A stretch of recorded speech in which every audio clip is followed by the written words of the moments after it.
کہوں گا یہ کہ قال امام صادق علیہ الصلوۃ والسلام من مات علی حب آل محمد مات شہیدا، جو آل محمد کی محبت میں مرا وہ شہید مرا، اور باہر بازار میں چلتے ہوئے جو مرے وہ شہید ہے، اور جو حالت سجدہ میں ہو ان کے لیے تو بے مثال خدا نے اجر رکھا ہوا ہے۔ شیعت کی تاریخ گواہ ہے کہ ہم نے ہمیشہ جنازے اٹھائے ہیں اور ہم جنازے اٹھاتے آئے ہیں، اور مسخ شدہ لاشیں کربلا سے لے کے آج ترلائی تک ہمارے یہاں پہنچی ہیں۔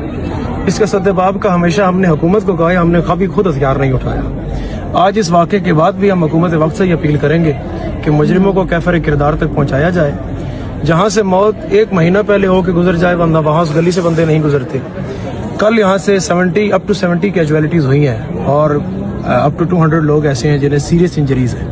جو بچ گئے ہیں وہ بھی نہ بچنے کے برابر ہے، لیکن پھر بھی اتنا بڑا اجتماع جنازے میں آنا اس بات کی دلیل ہے کہ اتنا یزید کے نام پر جینے والے نہیں جتنا حسین کے نام پر مرنے والے ہیں۔ امام حسین علیہ السلام نے ہمیں اپنے زخموں سے جو زندگی بخشی ہے، حسین کے غم میں ہمارے لیے زندگی ہے، اور ان کا جرم کوئی نہیں تھا، ان کا جرم صرف علی ولی اللہ تھا۔ اگر یہی جرم ہے تو یہ اس قوم کا متفقہ فیصلہ ہے اتنے جنازوں کے بعد، یہ جرم ہم سے ہوتا رہے گا۔ ہم علی ابن ابی طالب کے نام پر مرتے اور مٹتے رہیں گے۔ مت سوچ کہ ہم تیرے دھماکوں سے ڈرے ہیں، یہ ظلم عزادار پہ پہلے بھی ہوئی ہے۔